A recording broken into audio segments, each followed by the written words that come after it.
tous les matins, beaucoup de chefs d'État se lèvent et se disent « Ah, qu'est-ce qu'on dit de moi à Paris ?» C'est très grave, parce que ces chefs d'État, pour la plupart d'entre eux, n'ont pas de légitimité. N'ont pas de légitimité. Leur légitimité, elle est comment dirais-je, elle est usurpée, puisqu'elle est souvent le fruit d'élections tronquées, truquées, frauduleuses.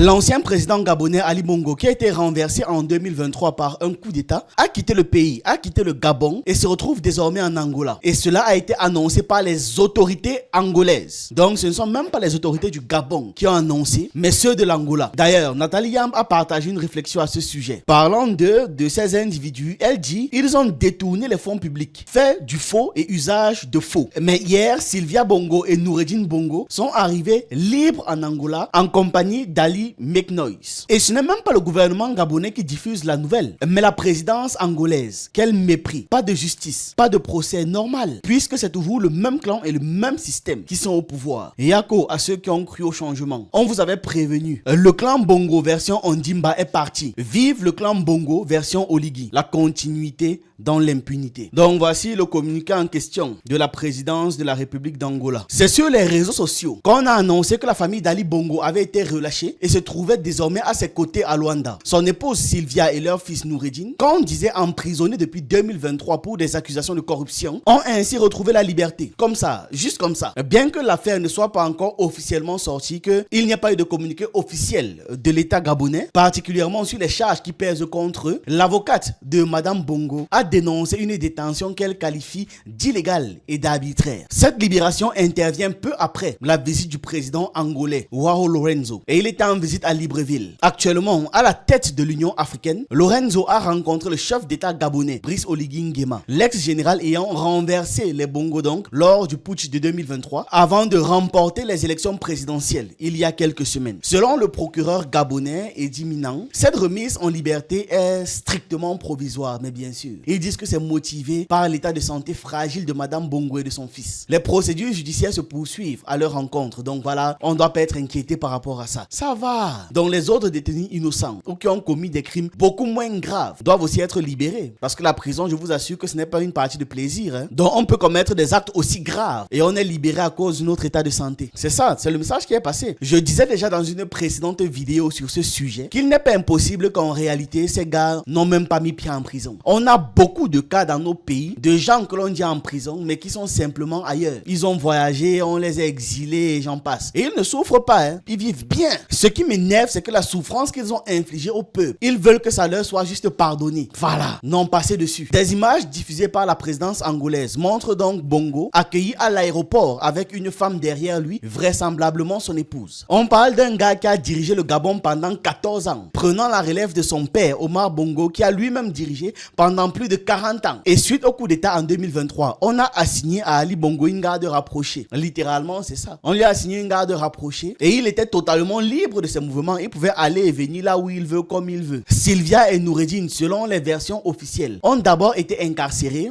j'insiste sur la version officielle là, avant d'être également placés en résidence surveillée. C'est-à-dire, on leur a assigné des gardes rapprochés. Ils ont été placés comme ça il y a quelques jours, puis ont bougé en Angola pour aller rejoindre leur chef de famille. Ils sont accusés de détournement de fonds publics. Sylvia Bongo en particulier est poursuivie pour falsification de documents. Elle signait des documents officiels à la place du président. Vous voyez à quel point c'est grave. Vous imaginez à quel point les signatures qu'elle a marquées, là, les décisions qui ont été prises sur la base de ces signatures ont causé des dégâts. Mais elle est libre. Vas-y, va-t'en. Pendant que des gens croupissent en prison pour n'avoir rien fait de grave. Pour même n'avoir rien fait du tout. On détruit des vies pour rien. Mais eux, ils peuvent détruire comme ils veulent. Ça va. Aucune conséquence. Sylvia Bongo est aussi poursuivie pour blanchiment d'argent et usage de faux. Ali Bongo, de son côté, a dénoncé ce qu'il appelle les tortures et les violences infligées à son épouse et son fils. C'est-à-dire que j'ai un mépris si profond pour ces gens, pour des gens comme ça. Quand ils montraient leur force face aux faibles, ils étaient contents, fiers de torturer les gens, fiers de pomper le moindre centime que possèdent les autres. Mais eux, de leur côté, ils vont recevoir une pichenette sur le front, ils vont pleurer, s'écrouler, parler d'injustice. Parce que quand ils faisaient du mal, c'était juste. Ça allait, il n'y avait pas de conséquences, pas de problème, c'est eux qui étaient forts. Ils donnaient des grandes leçons sur la morale, le succès, la politesse et la stratégie politique. Des rapaces. Un mépris si profond. Durant leur règne, leur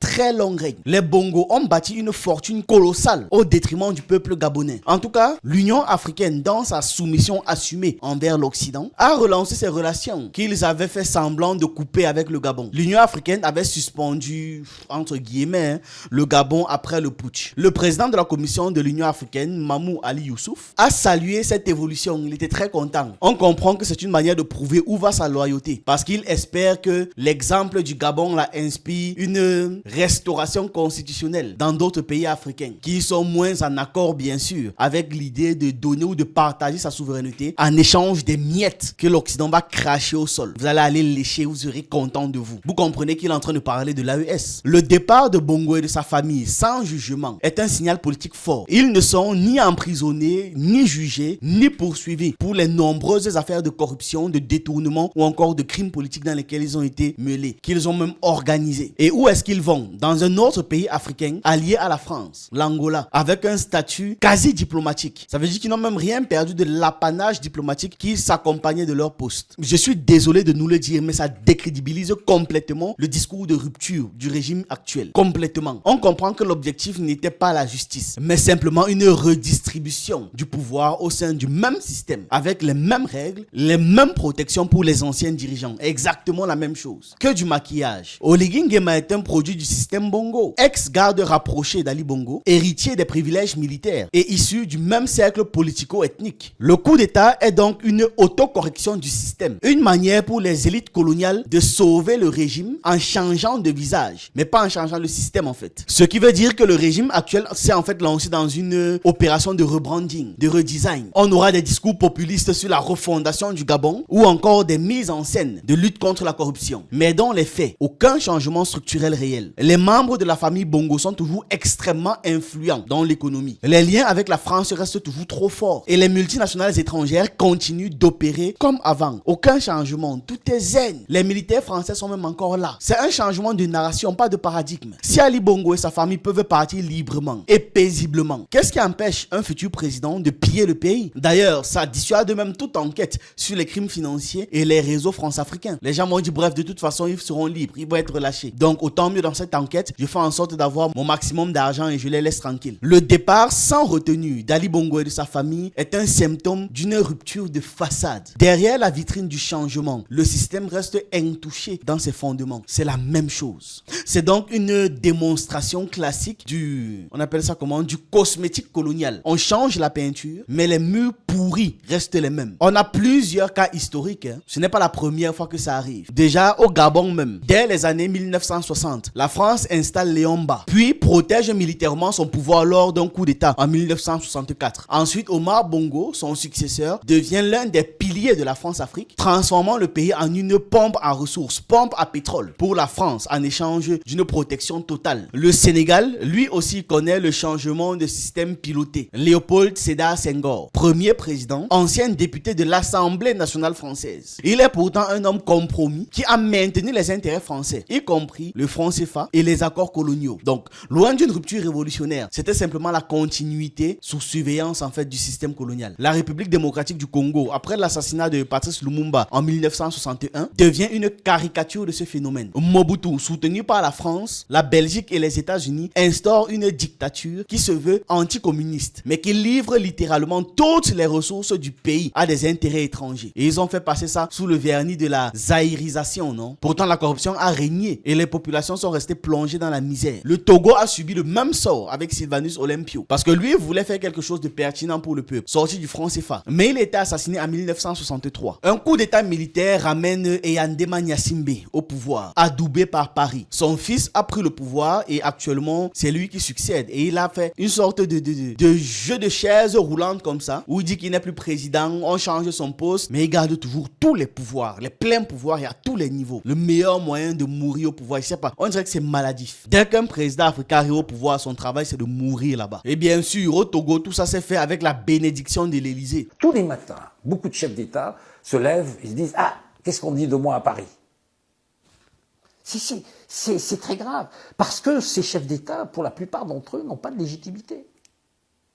N'ont pas de légitimité. Leur légitimité, elle est comment dirais-je, elle est usurpée, puisqu'elle est souvent le fruit d'élections tronquées, truquées, frauduleuses, sur lesquelles, bien évidemment, la communauté internationale ferme les yeux. Vous savez, cette expression, moi je me souviens d'un prof, je n'ai jamais rencontré la communauté internationale, je ne sais pas ce que c'est, mais c'est un caméléon qui change de couleur selon les intérêts du moment, selon les intérêts qu'incarne, par exemple, la politique d'un des grands pays qui se forme ce qu'on appelle la communauté internationale, qui est souvent réduite à l'Occident, en pays occidentaux, il faut dire les choses comme elles sont. Donc, et donc cette légitimité n'étant pas fondée, politique, notamment fondée sur la base du suffrage universel, eh bien, on espère toujours que le grand frère français sera là, donc il faut plaire. Il faut plaire, alors on donne tout.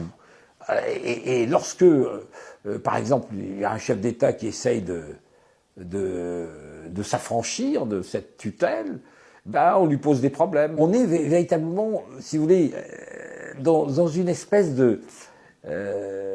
l'expression est un peu forte, dans une espèce de cinéma politique. C'est-à-dire qu'au fond, les États sont indépendants et souverains, et c'est ça le fait qui reste. Mais pour autant, dans cette indépendance et cette souveraineté, il demeure toujours ce fameux lien qui n'est pas toujours perceptible, mais qui est dans l'air, et qui, d'une manière ou d'une autre, semble être quelque chose qui guide la manière de conduire les rapports franco-africains et qui guide même les actions des chefs d'État africains. Il n'y a pas... Ça, je vous assure, et ça c'est de l'intérieur. Le Tchad aussi illustre une autre dimension de ce phénomène, l'exploitation stratégique par la France. Après une série de présidents inféodés à Paris, c'est Hissène Habré qui prend le pouvoir, responsable de dizaines de milliers de morts, soutenu par les États-Unis et la France, comme rempart contre la Libye de Kadhafi. Son successeur Idriss Déby a bénéficié des mêmes faveurs, tant qu'il garantissait le désordre créé par l'Occident. Tant qu'on va rester pomper tes ressources, ils disent qu'ils vont te protéger. Et ce n'est pas qu'en Afrique, hein. On a vu ce système en Inde, aux Philippines, en Haïti, dans plein d'autres endroits. C'est récurrent. L'histoire montre que la majorité des indépendances africaines ont été des mascarades orchestrées par les anciennes puissances coloniales. Leur objectif était clair, maintenir le contrôle sans l'uniforme militaire, protéger les flux de matières premières, garantir un ordre politique favorable à leur multinationale, à leur économie et empêcher toute forme d'autodétermination des populations en Afrique. C'est ce qu'on appelle aujourd'hui le néocolonialisme ou l'indépendance sous tutelle. C'est le résultat de cette trahison multiple et répétée originelle. Une élite noire, servile et enrichie qui assure la continuité d'un système en échange d'un accès au pouvoir et aux privilèges. Le peuple, quant à lui, reste à marge de l'histoire, ignoré et torturé. Pouf!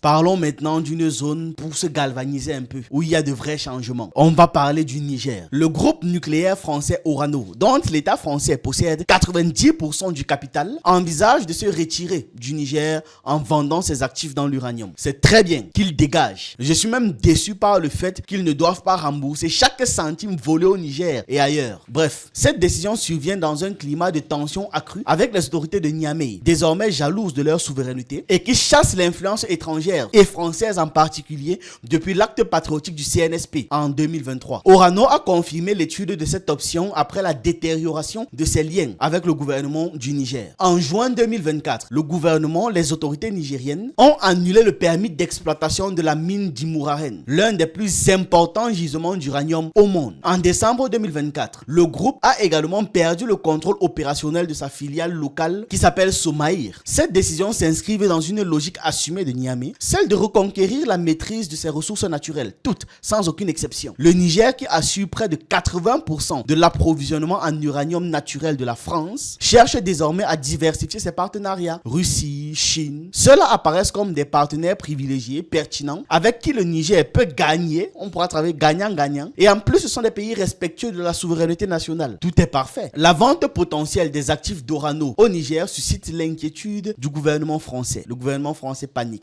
D'autant plus que les entreprises russes et chinoises auraient déjà manifesté un intérêt pour ça, ils veulent racheter. Donc cette situation montre le recul de l'influence française en Afrique de l'Ouest surtout, où plusieurs pays questionnent de plus en plus la soumission de la colonisation. L'armée française a récemment été chassée du Tchad, du Mali, du Burkina Faso, du Niger, un retrait accéléré par le rejet croissant de sa présence militaire et surtout par le rejet croissant de la colonisation. On veut être libre. On veut être libre. Dans cette dynamique de de rupture avec le passé. Le Niger, le Burkina Faso et le Mali ont mis en place de nouveaux codes miniers qui renforcent la part des revenus qui revient aux différents états de l'AES et bien sûr leur donnent un contrôle beaucoup plus poussé sur l'exploitation de toutes ces ressources. Voilà, c'est ce que j'avais à partager avec vous dans cette vidéo. Dites-moi ce que vous en pensez en commentaire. J'attends vos avis, vos analyses et on se retrouve une prochaine fois.